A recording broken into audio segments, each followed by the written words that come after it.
এমন সৌভাগ্য কয়জনের হয় বলো? পৃথিবীতে এত মানুষের এত কিছু থাকা সত্ত্বেও তারা তাদের প্রিয় মানুষটাকে পায় না। আর আমি আজকে সবকিছু হারিয়েও আমার প্রিয় মানুষটাকে পেয়েছি। আরিফ, আরিফ,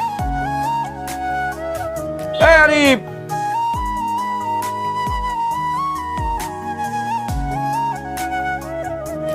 কিরে কতক্ষণ ধরে ডাকছি, কথা কানে যায় না নাকি? কাজের নামে তো কোনো খোঁজ নেই। তা এভাবে বুঝেছি, নতুন বউয়ের স্বপ্নে বিভোর হয়ে আছো না? তো এভাবে চললে তো চাকরিটা থাকবে বলে মনে হয়? না মানে ভাইজান, থাক, আর মানে করতে হবে না, বুঝে গেছি। তা এই যে বিয়ের খরচ, বউয়ের শাড়ি গয়না কেনা বাবদ 2 মাসের বেতন যে অ্যাডভান্স নিয়ে রেখেছিস, আর কাজের তো এই ছিরি, বলছি এভাবে চললে আমার গ্যারেজটা কি টিকবে? ভাইজান আমি এক্ষুনি আপনার সব কাজ করে দিচ্ছি। ঠিক আছে, কর।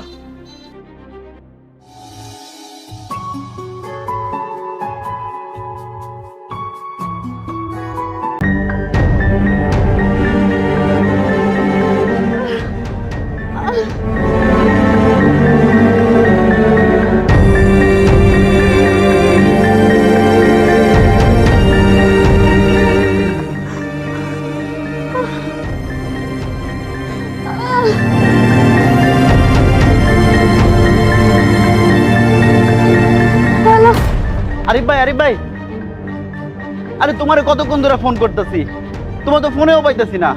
কেন, কি হয়েছে? আর তুই এভাবে হাঁপাচ্ছিস কেন? সর্বনাশ হয়ে গেছে। কি বলছিস তুই? এক্ষুনি চল। এই চল মানে? কোথায় যাবি তুই? এই যে এতগুলো গাড়ির কাজ পড়ে আছে, এগুলো কে করবে? মহাজন, আপনার মনে কি একটু দয়া মায়া নেই? ওদিকে আমার বউ হসপিটালে ভর্তি, আর আপনি আমাকে এখনই গাড়ি ঠিক করতে বলছেন? আরে বউ হাসপাতালে ভর্তিটা কি হয়েছে? চিকিৎসা করতে টাকা লাগবে না? আর কাজ না করলে টাকা পাবে কোথায়? আরে শোন, টাকা না থাকলে ও বউও টিকবে না। মহাজন, আর একটা বাজে কথা বললে তোর জিপ টেনে আমি ছেড়ে ফেলবো। তোর গ্যারেজের চাকরি আমি এখনই ছেড়ে দিলাম। আরে যে মেয়ে আমাকে ভালোবেসে তার বাবার রাজপ্রাসাদ ছেড়ে আমার সাথে সারাটা জীবনের জন্য চলে আসছে, তার জন্য তোর এই সামান্য চাকরি কেন, গোটা দুনিয়াও আমি ছাড়তে পারি। জিল্লু চল।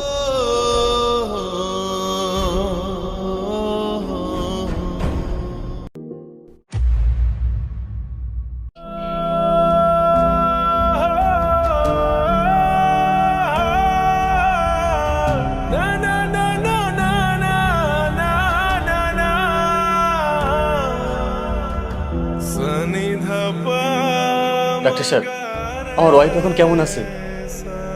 দেখুন, উনি এখন শঙ্কামুক্ত, কিন্তু কিন্তু কি ডাক্তার সাহেব? আপনার স্ত্রী পড়ে গিয়ে গর্ভের বাচ্চার প্রচণ্ড মাথায় আঘাত লেগেছে। এজন্য আপনার স্ত্রীকে বাঁচানো গেলেও আপনার সন্তানকে আমি বাঁচাতে পারিনি। না ডাক্তার সাহেব, আপনি মিথ্যা বলছেন ডাক্তার সাহেব, আমি এটা বিশ্বাস করি না ডাক্তার সাহেব। ডাক্তার সাহেব, আপনি মিথ্যা বলছেন ডাক্তার সাহেব।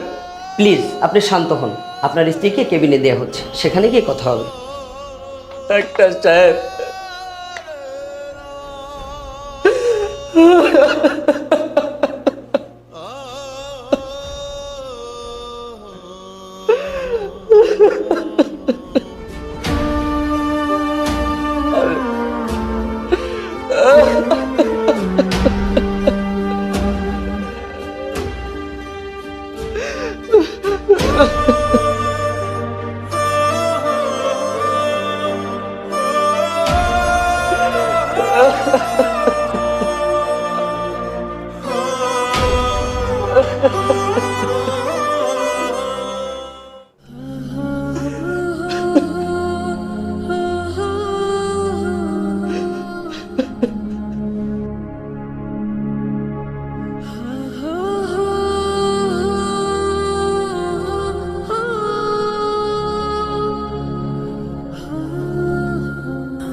পারলাম না, আমি পারলাম না। তোমার ছোট্ট সুখের সংসারের স্বপ্ন পূরণ করতে পারলাম না। তুমি আমার মাফ করে দিও। না, তোমার কোনো দোষ নেই, সব দোষ আমার। আমি ঠিক মতো তোমার কেয়ার নিতে পারিনি। আচ্ছা, তুমি তুমি হসপিটাল আসলে কি করে? তোমাকে বারবার ফোন দিচ্ছিলাম, কিন্তু তোমাকে ফোনে পাইনি। তাই বাধ্য হয়ে বাবাকে ফোন করছি। বাবা আমাকে নিয়ে আসছে। বাবা? বাবা কোথায়?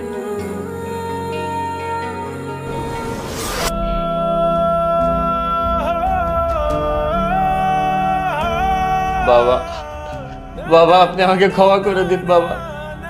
আমি আপনার মেয়ের খেয়াল রাখতে পারিনি বাবা। বাবা আপনি আমাকে যে শাস্তি দেবেন বাবা, আমি মাথা পেতে নেব বাবা। তুমি কেন ক্ষমা চাইবে? ক্ষমা তো আমারই চাওয়া উচিত। সেদিন তোমাকে সন্তান হারানোর কথাটা না বললেই মনে হয় ভালো হতো। আমার জন্যই হয়তো এইসব হলো। আমাকে তোরা মাফ করে দিস মা, মাফ করে দিস। না বাবা, সেদিন আপনি ঠিক ছিলেন, আমরাই ভুল ছিলাম বাবা। একজন বাবার কাছ থেকে তার সন্তানকে কেড়ে নিলে সেই বাবা কতটা কষ্ট পায় সেটা আজকে আমি বুঝতে পারছি বাবা। আল্লাহ আজকে আমাকে সেটা বুঝিয়ে দিয়েছে। সেদিন আমরা আপনার কষ্টটা বুঝতে পারিনি বাবা। আপনি আমাদেরকে ক্ষমা করে দিন বাবা। না রে, সবই আল্লাহর ইচ্ছা। তার বিচারের উপর কারো কোনো হাত নেই রে। হ্যাঁ বাবা, আপনি ঠিকই বলেছেন, সবই ওপর আল্লাহর বিচার। কোন বাবার কাছ থেকে তাদের দোয়া আর সম্মতি ছাড়া তাদের সন্তানকে যদি কেড়ে নেয়, স্বয়ং ওপর আল্লাহ সহ্য করে না বাবা। হ্যাঁ বাবা, আমরা বুঝে গেছি। বাবা মার মনে কখনো কষ্ট দিতে নাই। না রে মা, কোনো বাবাই চায় না তার সন্তান কষ্ট পাক। তোদের কারো প্রতি আমার কোনো অভিযোগ নেই রে মা। আমি আল্লাহর কাছে তোদের জন্য দোয়া করি, তোদের ছোট্ট সুখের সংসারে যেন আল্লাহ তোদের মনোবাসনা পূর্ণ করেন। বাবা